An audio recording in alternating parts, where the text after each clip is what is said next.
the best a man can get. Hi, everyone, and welcome to First Things First. How are you, Nick? I'm great. Just like to throw them off every once in a while. Not only is your hair growing, now you got a little something going to the side. We're not quite European. You're going across the Atlantic, but you're not a European soccer player yet. We like it though. Look, it looks the people so spoke. The streets are talking, Nick. Nick, you look good. We are complimenting you. I like the look.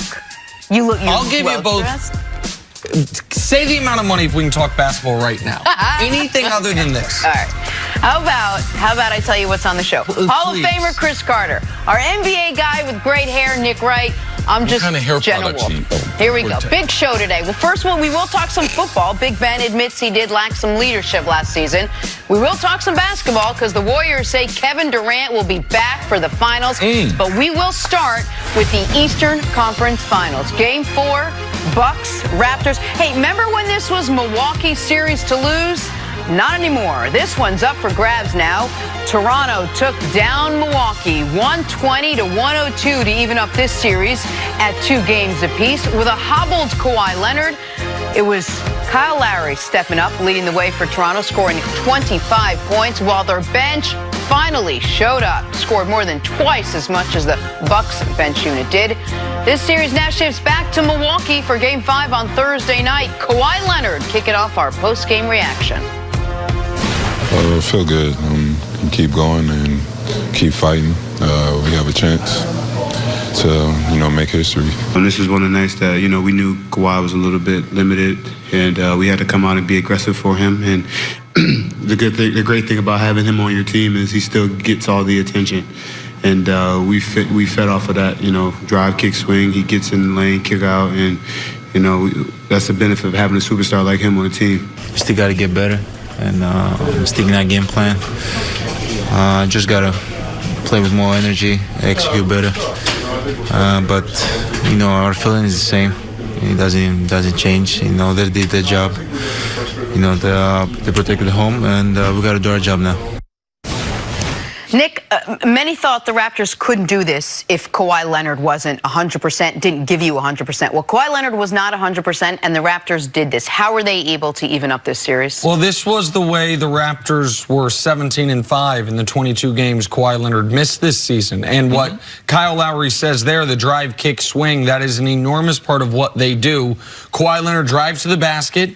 The defense collapses on him. He kicks out to the perimeter to an open guy, and they go good shot, great shot. That open guy then swings it to the corner. That's how Norman Powell can shoot 13 threes in this game. That's how Fred VanVleet can get back on track for the first time since round 1 of these NBA playoffs. This was a wildly impressive and obviously incredibly important win for Toronto. Important because you go down 3-1, you're dead. And impressive because the Bucks this year had only lost back-to-back games once all season prior to last night. They were 22-1 coming off a loss this year with an average margin of victory of 15 points per game. So they didn't just beat you after they had lost. They crushed you, and they were able to do it, to your key point, Jenna, with Kawhi Leonard having a quiet offensive night, with Pascal Siakam having a near non-existent offensive night. Those are the 2 best offensive and defensive players the Raptors have. Both of those guys were extraordinary defensively, but you needed, to steal a line from the Golden State Warriors, the strength in numbers Raptors. There are others on the Raptors led by Kyle Lowry, but also Marc Gasol and the bench unit, Ibaka, Powell, and VanVleet, to all play some of their best games of the series. That's how we now have the Eastern Conference Finals in a best of 3. Yeah, not only during the regular season, we were able to see that Toronto, without Kawhi in the lineup, that they were able to be an elite basketball team. And it's hard to do that in the NBA. And that was one of the things, too, that maybe the reason why Kawhi didn't get a lot of MVP votes, because, one, he missed the 22 games, but because they were so good without him. Now in the playoffs, 3 games, he scored less than 25 points. All those games, though, ironically, they've won because the team, the others, have made great contributions. Kyle Lowry stepping up, and I like what he said in the soundbite there, where he talked about, we knew going into the game. Kawhi's not injured, but we knew after playing those 52 minutes, most of his career, he wasn't going to have the type of energy. Now, the amazing thing about Kawhi was the energy and the injury didn't suffer on the defensive end because he was still excellent. He sacrificed that on the offensive end, but Kyle Lowry knew that going into the game. Van Fleet, people had talked about for a long time how bad he was shooting. Jenna, you would love this. On Monday, he had to leave, go to Illinois, watch the birth of his second child. So he said that watching a new child come into the world really gave him a sense of perspective that, you know, it's not the end of the world. You know something? I got a good life. And propelled him into having a good game. But you talked about it, Nick, the drive, the kick, and the swing. Those guys with those open shots in games 1 and 2, they were giving them up to Toronto. They weren't making them. The game number 4, they were able to make them. So now it's what's going to be the adjustment? Because now if Kawhi is not 100%, do I need 3 or 4 people in the lane? That's the adjustment that the Bucks are going to have to make going back to game number 5. Just real quick on that point, the Raptors in games 1 and 2 had 40 uncontested shots and had an effective field goal percentage of under 45%.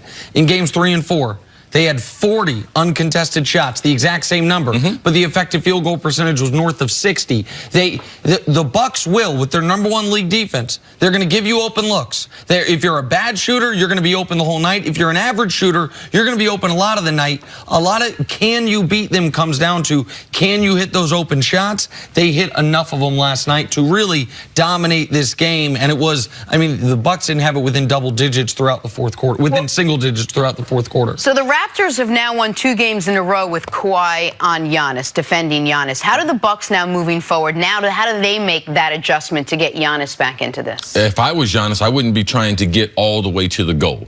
We talked about during the regular season, no one had led the NBA in unassisted dunks at the rate that Giannis had done it until Shaq. Shaq was the last player that we had seen be able to do that. But now in the playoffs, where you get more clutching, you get more grabbing, you get more physicality, but also you get better players.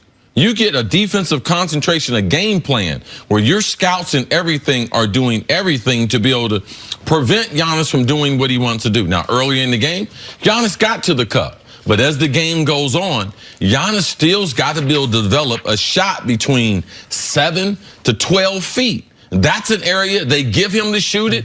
He won't shoot it right now. And so that's a problem because Kawhi is not going to let him run him over. Kawhi, great anticipation, always keeps his chest right in front of him and has been a problem, has been the best defender. And there have been a lot of defenders that have guarded Giannis throughout the playoffs. But from a shooting standpoint, no one has given Giannis more problems than Kawhi has. And this is, I mean, by the way, nobody gives LeBron more problems than Kawhi. Nobody gives Durant more problems than Kawhi. This is where Kawhi, what has catapulted Kawhi into best player alive discussion is the evolution offensively, because he has been this level defender when healthy for the last 5 years, ever since he won Finals MVP and maybe before that. To answer your question, Jenna, this is gut check time now for the Milwaukee Bucks. Are they the team that I believe they are, which is the team that's going to win the championship? All those teams, go down the list, when en route to winning their first title, they faced some real adversity. The Warriors, when this whole thing began, Round 1 against Memphis, down 2-1. Tony Allen's ruining them. The Cavs, when they won their title, they 2-2 with this very same Toronto team, losing 2 in Toronto. You can go back as far as you want. The Heat down 3-2 to Boston. Real, after losing the finals, real adversity. Will Milwaukee respond to it? Because, Chris, this is the first adversity they've had all year. Yes. They've had no significant injuries. They haven't had a single 3-game losing streak all year, just their second 2-game losing streak. How do they respond to their first taste of adversity of the season? All right, we'll find out game 5 Thursday night from Milwaukee, but we got ourselves a series in the East. Coming up now, we'll go to the West. Could KD pick LA over New York? That's next on FS1, and you can always check us out on the Fox Sports channel on SiriusXM. We'll be right back.